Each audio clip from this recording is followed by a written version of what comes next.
love this place. The culture, everything is different than the States.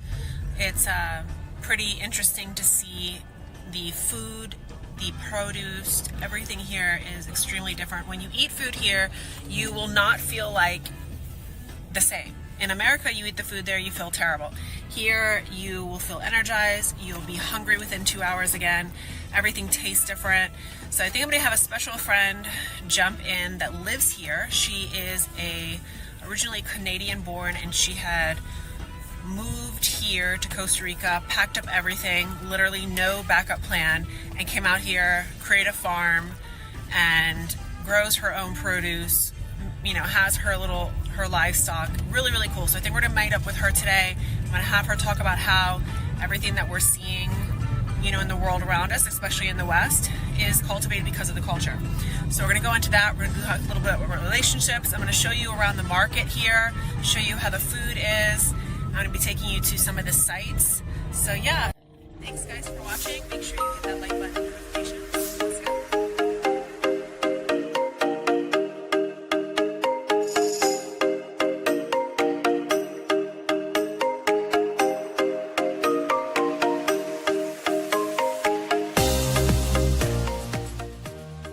So we've stopped off at one of the private beaches here, and we're gonna do some shooting.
Here in the beautiful Costa Rica, and I'm here with a good dear friend, Ginger. Ginger in the wild. So I'm super excited to have her on because we've been to Costa Rica a couple times and we've always been like, let's just relax, let's not work. So today we're like, okay, we gotta get some feed for you guys, get it up on YouTube, talk about get to work. Yeah, talk about why we come out here. So I've been coming out here a couple times. I love it. Thinking about making it a second home. But you tell me your story, because your story is like, you're very courageous. You left Canada, you came out here, and it was like, there was no plan B. It was like, I'm coming out here and this is it. So talk about it. No, there was no plan B. So we came out in November of 2021. We were escaping Canada and their COVID regime because the Canadian government was 5 days away from locking anybody who was unvaccinated into the country and not letting anybody on an airplane. So we literally just sold everything and fled. Not somewhat. I mean, we always had the plan to leave for retirement, but we just accelerated for that. But there was no plan B because personally, I know me. If I have a plan B, when things get hard, I'm going to cut to it. So we decided whatever it was, we were going to make it work. We were going to live with the choice, and it's been fabulous. It hasn't even been hard. So you sold everything and came out here. Yeah. And you've been doing a lot of your own, like, you got this home and you did all your own work. So I watch you. So she has a YouTube channel, guys. Make sure you go head on over. It's Ginger in the Wild. Yeah. And you do a lot of your own work. Like, you renovate these properties. And now, have you learned this on your own, or was this something that you tell me how you got into that? No, I've always done my own work, right? Mostly because I was always poor. When you're poor, you have to do your own things because you can't afford to do it. But I think it's important to know it. Yeah, no, even no matter what. I started with fixing my own car in my 20s because I couldn't afford a mechanic. And it graduated from there. Anytime I needed something, I would just try to, half the time I wouldn't even think about trying to find somebody else to do it for me. It would just be, well, how can I figure out how to do that myself? Then YouTube happened.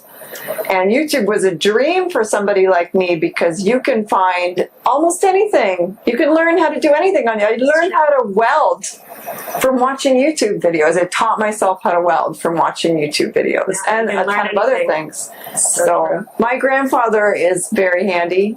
He makes, he's 95 and still builds kitchens by himself. So I have it in the genes, but yeah, I love doing it. I love being handy. I like doing my own things. I like being independent. I don't like being dependent on other people. Yeah. So I don't mind sweating and I don't mind bleeding. There's a saying I always say, in hard work I trust, is the saying, you know, because people try to reinvent the wheel and do all these comfortable things, but if you just know the staple stuff, like I think even if you have money, there comes a point where in order to manage other people, you have to know that job as well. Okay. Otherwise, you're not going to be able to manage those people and be able to do things right. So, well, we have friends on X that say comfort is a cage. Yeah. And it really is, right? Like, my life is hard. I work hard. I'm dirty all the time. I'm exhausted by like 6 p.m., 7 p.m. I'm in bed. She's got a whole farm. Yes, I have a animal. She does her own produce, her own livestock. Yeah. So there was a time that I, you know, because I am looking at properties out here, and I was thinking about going out that way, and I'm like, I don't know. It's like jumping from like a whole nother life, you know? So I think I want to ease slowly into it. Yeah. But that's why I want to talk to you today, because I think when I came out here, I didn't know what to expect. Yeah. You know, you hear stories when you come from the States, you hear all these stories, but then when you come here, it's completely opposite of the stories. It's true. And one of the major things that I noticed was the quality of food. So in America, I would eat a meal, even if it was vegetables, even if it would seem like whole foods, and I always got upset stomach. Yeah. When I came out here, I noticed it was like night and day. I had more energy. I wanted to, you know, I could eat a meal and go walk 5 miles. Yeah. I just felt better, you know, so I said there's something going on in the food. So then I start looking into it. Tell me what you have noticed, because I know certain foods from America or certain ingredients, they won't even allow in to Costa Rica, correct? I don't know about the rules, but I know that a lot of the food is different. I mean, they have imported food here. So I could get like Hostess cakes and trash here too if I really wanted to, but it's really expensive. If you eat like a local, which is mostly fresh food, so fresh produce, fresh poultry mostly, then the quality is significantly different, right? Like the flavor's different, the nutrient content's better. The one thing you have to be concerned about that is pretty common here is for vegetables and stuff, parasites are an issue, right? So you have to be mindful of that, but it's a tropical place. You wash your fruit and vegetables and you're fine, right? It was amazing to us when the very first week we were in this country, we had chicken. I've never tasted chicken like it in my life. Right? Nothing tastes the same. Like the meat in America, it's tough. You have to tenderize it, you know, marinate it more. It's full of antibiotics. None of that. It's soft, it's tender.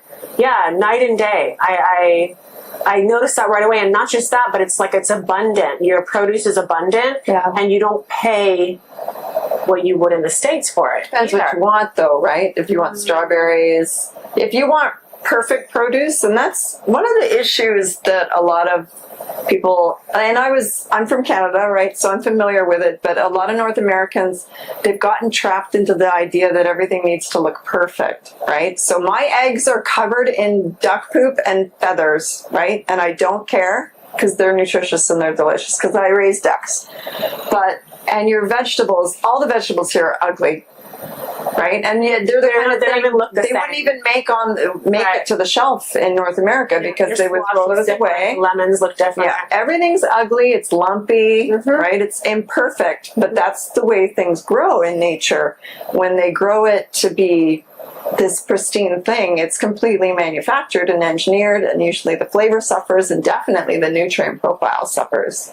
So that's the one major hurdle that a lot of people that come here have to get over, is being trapped by this idea that everything needs to look perfect and pristine. That leads me to a good question, because I think, helping people in their relationships and understanding male and female nature, this goes into this next question that I have for you, because I think in America, we have this idea that Western women are very different, or somehow like, you hear on Twitter, what's going on with women that they're marrying at 30? Like, nobody wants to get married at 30. Why are they waiting so long? It's that our environment shapes how we see things, right? So women are very susceptible to the environment that they're in, that they're raised in. If they're being taught from a young age that things always need to look perfect, if they're being taught from a young age that money is to live this lifestyle, to have everything perfect, they need to have this amount of lifestyle, right? Or this amount of money. What we're basically doing is we're creating an environment where America is living. Yeah. So it's this, hey, I need to work. Everything is go, go, go, go, go, and keep chasing the money, the perfection, when in reality, that's why women are taking longer to get married and start families, because their focus, their priority, their time management, how they prioritize everything in their life is geared toward money and the lifestyle, and not to, like here, relax, take your time, siesta, eat good food, have good friends. So I really think that traveling helped me most of all see the difference between. Yeah. Pura Vida here is a lifestyle. It's for real. It's not just a slogan. Everybody moves slower here because enjoying life is, and Ticos work hard. Like I feel for the ones that are actually working in this heat, because it's grueling. And they usually work 6 days a week, but when it's family time, it's family time. Right. And they take their time. The family is a really huge dynamic. Yeah, they in this prioritize culture. family. Yeah, it's a really Catholic country, and family. And one of the things we noticed when we first moved here is, when we were in Canada, friend groups were kind of isolated. So we had our friends that were our age, our kids had their friends that were their age, right? And then you have the 20-somethings, and so when you see groups of friends out, they're all kind of similar ages. But here, like, we have a friend group, we'll go out and hike to a waterfall, and there's some people that are in their 60s, and there's some 20-somethings, and there's like 12 people, and it's a huge variety of ages, but everybody's getting along great, because here the friend groups are just sort of people that are similar. They just like each other. They don't isolate themselves that way, because children are encouraged to be part of the social group. Right. So every single celebration includes the whole family. So the grandmother and the parents and the children is at every single gathering for every occasion. And everybody participates. So the friend groups actually kind of naturally gravitate the same way, where it's a huge variety of ages and they all just get along, right? And it was a huge adjustment for us. It was great. I loved it. But it's a huge change from what we're used to. And I think it's because they understood that values are the thing that really matter, right? It's like, can you get along? Do you like doing the same things? Can everybody hike this mountain? right? Yeah. So, and that's all that matters. It doesn't matter that, Company, community, Yeah. health. yeah, exactly. That's what they're prioritizing. So for a 60-year-old to hang out with a 20-year-old, isn't that weird?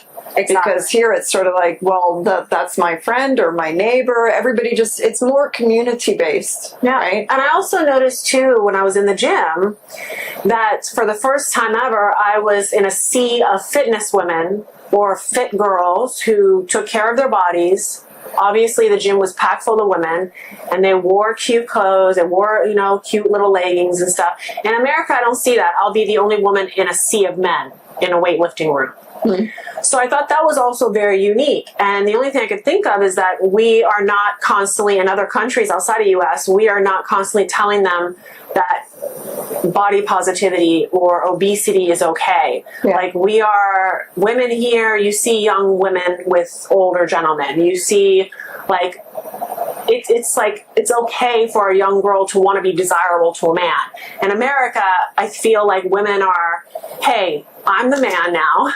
I'm making the money. Yeah. I'm taking care of my own house, so you got to take me the way I am, or get the fuck out. Yeah, the boss babe doesn't do well here at all. So, No. am I right about that? Yeah, no, this is a really traditional culture here. Okay. It is, some would say it's misogynistic. I don't view it that way. Like, I do a lot of male dominated activities, right? I do construction, I do car repair, all of that.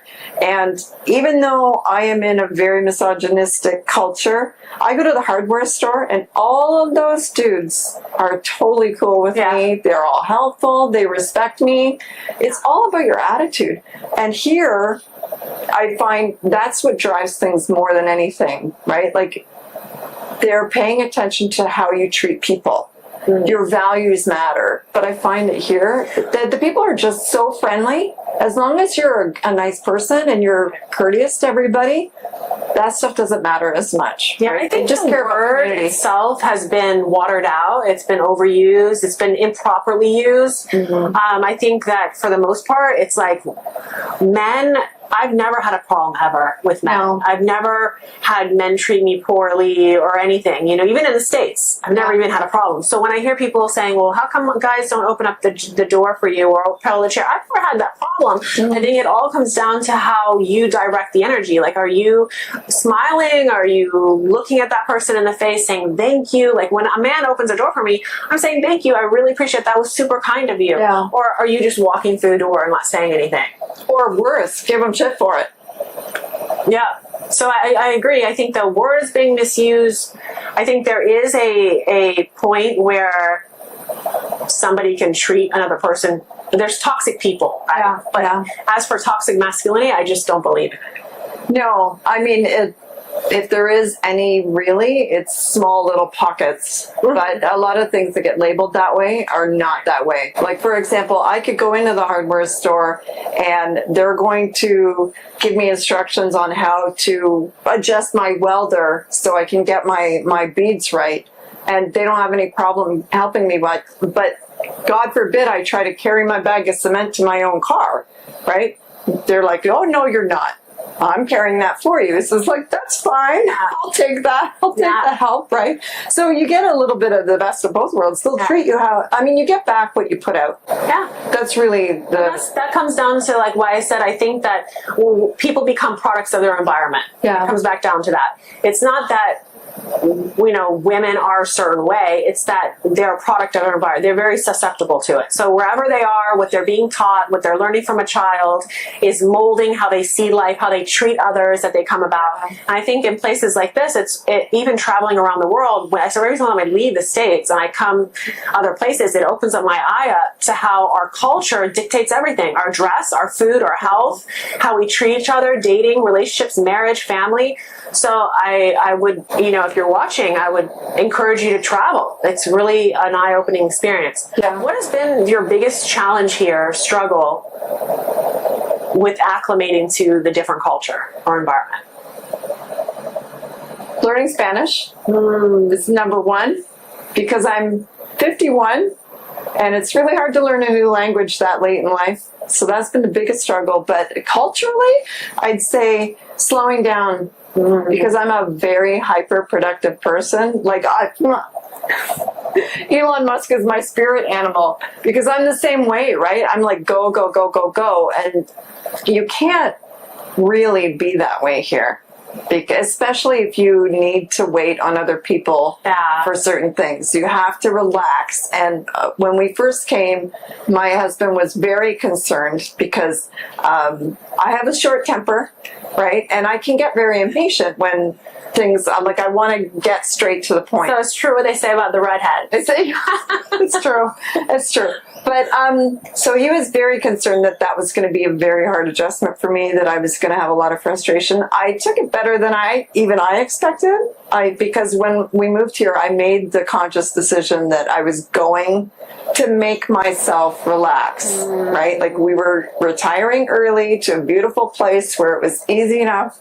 You're kind of forced. You are forced. You are forced, but I decided to force myself anyway, right? And just make it happen. And that I'm very proud of myself that I managed to do it pretty good. I can still get a little bit impatient, but most of the time it's like, yeah. I know it's harder for to me. do when I had work. I'm like you. I can't sit still. Yeah. I'm always, what's next? What's next? So when I'm here, it actually forces me to go like, chill the hell out, go into the ocean, sit in the pool, listen to some music, take a breather. Yeah. So it just helps. Well, I mean, part of the problem was when I was living in Canada, I'm working full time. We had 6 kids and they were in a variety of things, right? So what happens is you're wasting 90% of your life at work, right? And then the rest of the time you're cooking dinner, you're cleaning up, you're making sure the kids do their homework. So you're trying to fit everything else you need into this tight little window of half an hour of your life every day.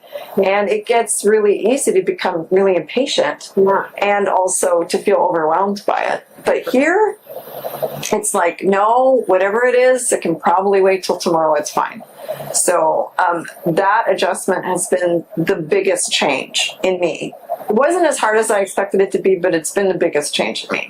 So they say in America, the average lifespan is 73 years old. And you have to ask yourself, at what point does that busy, live to work mentality take account to the reason why we're not living very long, right?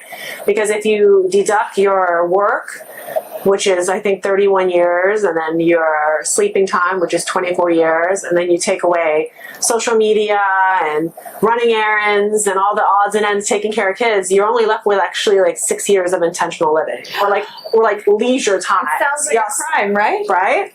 And I when I hear this, I say to myself, well, I'm not even that young, so I must have even less. So it kind of forces you to go, what am I doing here? What are my priorities? Who am I prioritizing? Yeah. It helps with time management. I think women really have a hard time because they always have for every one focus, we have 15 other possible scenarios that could go wrong in that focus. And it kind of tells you shut it off, compartmentalize, focus, which is a struggle. Well, the thing that's been good for me since moving here is I'm busier now than I've ever been in my life. I have a bazillion things going on, and I literally work from sun up to sundown. I see all you. day. But it's work doing things that I love, and it's self-directed, right? I don't have a boss to answer to. I don't have endless, ridiculous, nauseating meetings. I don't have annoying it's email. Appreciating things. It's things that will appreciate. They're not depreciating, right? Yeah. So everything you're doing, your farm, your produce, your homes that you're doing all this work on, tile work, whatever, it's all going to come. This is the long game. You're building that long game. Yeah. So it's worth it. Yeah. So even though I'm working more than I ever did before, it doesn't feel the same, right? It's a good exhaustion. What would you tell somebody who's listening, who's thinking about possibly leaving America or going somewhere? What would you tell them? Do it. Do it. It's worth it. It is worth it. The lifestyle change it breathes new life into you. Yeah. Right? And don't get me wrong, there's a lot to recommend in the state. Canada is done. It's cooked. It's over. If you're a Canadian, leave now. Flee like you're a Jew in Germany in the in 1940. And it's only getting worse. Yeah, flee, because that's not getting better. But in the States, I have hope. You never know. Everything's like a pyramid scheme. But well, that's the thing, and also the lifestyle. It is grating. It grinds you down. It doesn't have to be here. Costa Rica is not for everybody. It's a very hard place to live, and it's a lot of adjusting to do. Little minor things, but they're things that add up over time. And if you're used to, especially if you're used to life in the States, it's a gigantic adjustment. I actually find a lot of easy transitions here compared to other places in the world. Then again, like my family's from the Middle East, right? So like I have the Middle East as an example, and then the islands, because my father's born and raised in Trinidad and Tobago. So like to me, that's a way more adjusting Really? than here. Depends where you are. True. Right? Like If you're we're in Hawkeye Hawkeye. right now. This is a big town. It's a big tourist town, a big gringo town. So a lot of those things exist. Where I live, which is way in the far south, it's all rural farmland. But you drove 6 hours to come here. Yeah. So she's a bit of a drive. But the last time we went, we did the waterfalls, right? In There's Uvita. some really pretty things out that way. Uvita has a bunch of stuff like that too. So if you go into the areas that are higher tourism areas, you can get all of that stuff easy, right? But we deliberately chose a place that was out in the rural mountains because we didn't want to be around tourists. Yeah. We wanted to be part of the community, and it's hard to be part of a community where 90% of the people are only there for a week. Yeah. Right? We wanted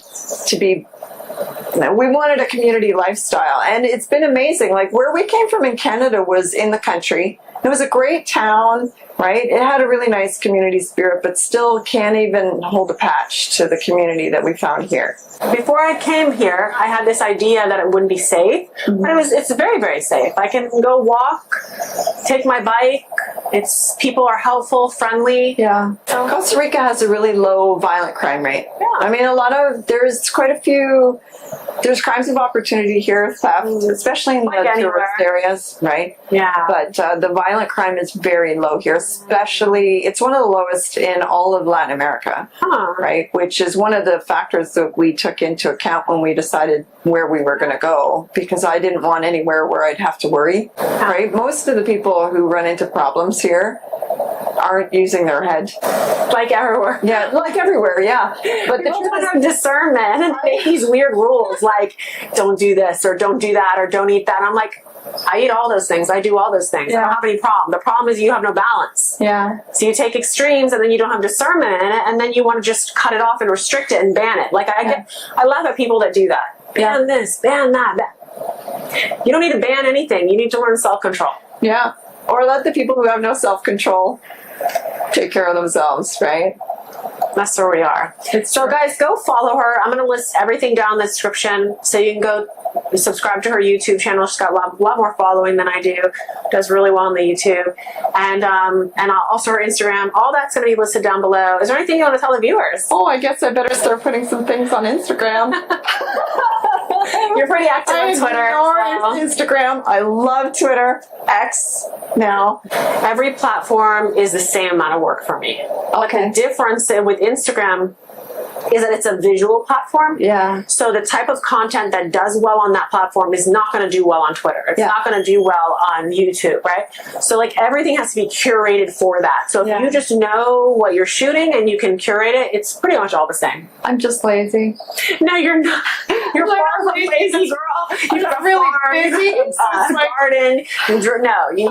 You're renovating homes. You're far from lazy. You cook your own food. So we're gonna have a great meal tonight because she made this beautiful mango salsa, and we got like some food, some meats to go on the grill. My homemade duck breast. She brought the homemade duck breast with this like gorgeous cherry compote that she made. Yeah. So yeah, we're gonna have a good time tonight. We eat well at my house. Yeah. I eat well when you I come in. love being able to have our own food, right? Like when we moved here, my primary concern was food security because November 2021, there was a lot of supply chain interruptions, especially in the States, right? And I started to really worry, what are we going to do if we can't get food at the grocery store? You had people lining up and fighting each other for toilet paper. And I'm like, we need to make sure we have somewhere where if we have to, we can just supply our own food. So that was one of the big factors for moving here, was because there's a year-round growing season, right? I don't have to wait for winter to pass. So most of our own meat Like, I grow almost all of our own meat and quite a few of our fruits and vegetables. I'm trying to ramp that up some more, and all our own eggs. So that is perfect. Yeah. You're pretty much self-sufficient. I absolutely love walking out on my property and finding food on the ground, right? Like, it's the weirdest thing ever to get excited about, but I love it. No, it's a feeling of like not needing anybody, being self-reliant. Yeah. I mean, so there's a lot of like self-gratification coming from that, like knowing that you can handle. Yeah. The world comes to an end. I think everybody should know how to do that. I think like when they talk about like high value men, right? I laugh because I'm like, you guys are worried about like cars and trips. No. Find yourself a man that can go through like an apocalypse. Like Bubba in the hills, where you guys live, is going to have like his pick and choose of any woman he wants, right? Like, Yeah. if we had our grid down, that's exactly what we're going to be. So. Yeah. I want to not starve. Exactly. That's literally my line. Yeah. I just want to not starve. Everything Shelter, else after that is great. Food, clothing. Yeah. That's it. I can do clothing. It's Costa Rica. It's so funny when I hear all like the morality talk online on Twitter. Yeah. Because I'm like, you people have no idea. Like, I go all the time, and like yesterday, I had on this. It was like a cover. I wouldn't say a cover up, but it was like a It was like a kind of like crochet cover up. But you know what crochet is. Yeah. A peak. I didn't have anything else underneath it. But I didn't care. I was walking around. Nobody said anything. Didn't matter. I was with my husband. Like, but you know me. Like, I'm the most ladylike person. I'm never going to be, jumping on tables, dancing crazy. But yet, I would wear something like that and not care. But yet, they'll be online saying, "Oh no, you're a slut. Or you're a whore." What a whore! Yeah. Look at you whoring it up. It's like, what are you talking about? Like, what happened? We were never supposed to wear clothes. There's some places in the world people walk around butt naked. Nobody looks at them sexually. Yeah. Because it's average. It's normalized. Yeah. No, I don't subscribe to this attitude at all. I have no trouble being mostly naked. My husband doesn't care. Any guy on the street can ogle me, and my husband's going to walk right by and not give a rat's ass about that, because he knows it doesn't matter. I could have guys literally walking right up to me, proposing to me, and they're going to get shut down. So that's all he cares about. Those who can are always going to get hated by those who can't. Yeah. So if you can wear a bikini and people are going to look at you like, wow, that's a great body, you're going to be hated by the person who can't wear that bikini and nobody wants to see them in a bikini. Yeah. Even if they did wear one. Yeah. I think that's what it comes down to. Well, and also they're projecting. Yeah. Right? There's a lot of people that are projecting. I'm superior because I don't do this. Well, yes, but also there's probably quite a few that are also wishing that they had the courage to do it and just don't. Right? Which is unfortunate, because everybody should feel comfortable in their own skin. But like, my husband's attitude is, like, for him, it's fun. He has no trouble at all being the envy of men in the room. Right? Like, he's proud to show off, this is my hot wife, and she's still going home with me. Same. Yeah. So, and people will call him Chuck, and he's a Chuck because he allows his wife to do that. It's like, it's so funny. You can sit behind a keyboard, hide yourself behind an A, not show your face, but if you actually were to see these people, they would be in a corner, head down, would not have the courage to say anything or do anything. Yeah. The only people that could say this about Gia's husband are people who've never met Gia's husband, because you got to understand how wrong that is, right? Right? It's like, you meet him and it's like, there's like, no way there's a single soul who's ever met him that would call him a cunt on purpose. Yeah. No. Yeah. And my husband too, right? Like, he's he's the chillest guy ever, but he's a stone. Yeah. Right? Like a dead stone. Yeah. We had our friend Noble just tweeted out the other day that said, I can't even remember what he said, but basically, if Mike was upset at you, you wouldn't even know it. You would just fade to black like the Sopranos finale. One of the things that snapped for me, because I used to care what people thought. Oh, yeah. One thing that snapped for me was realizing that their lives are even more fucked up than yours. Yeah. And they're just better at hiding it. So when you get that, and when that snaps in you, you just start living you don't care anymore. Yeah. You put out what you want, you say what you want, you dress what you want, you know yourself, let them talk. All I care about is my husband.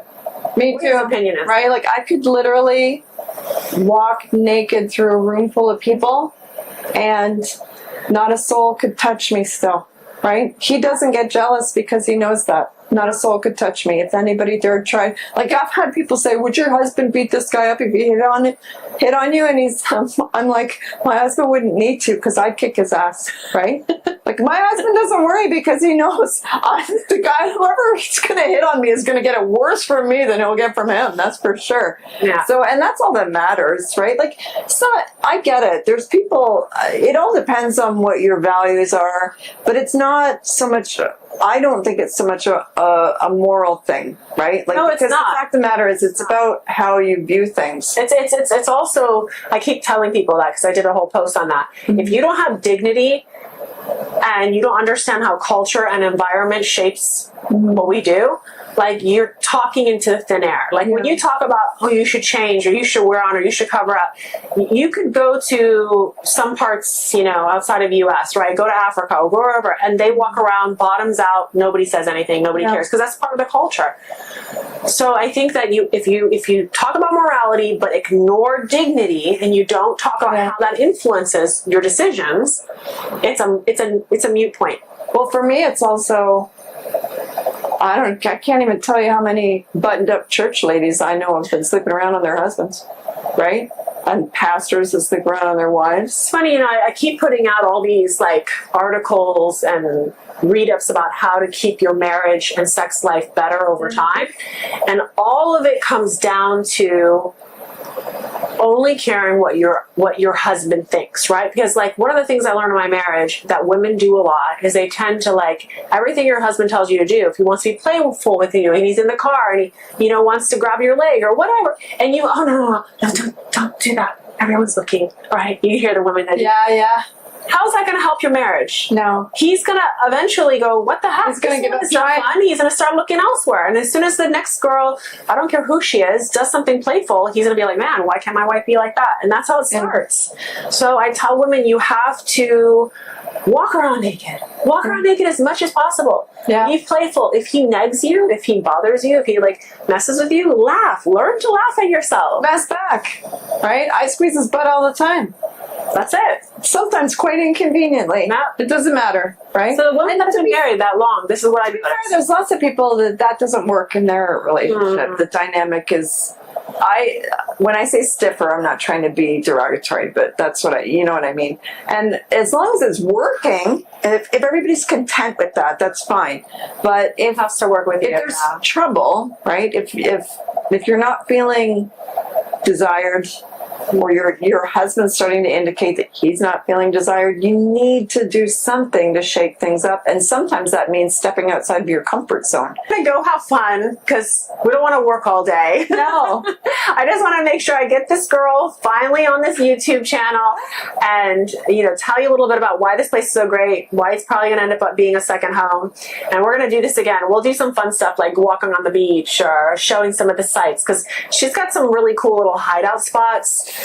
That's the joy of living here and being friends with the locals, is because you can go to all the tourist spots you want, and it's great. The tourist spots are great, but they don't hold a candle to the stuff that the locals know that you would never find if you didn't know locals. So we're gonna head out. Cheers, girl. Cheers. Thanks for being on.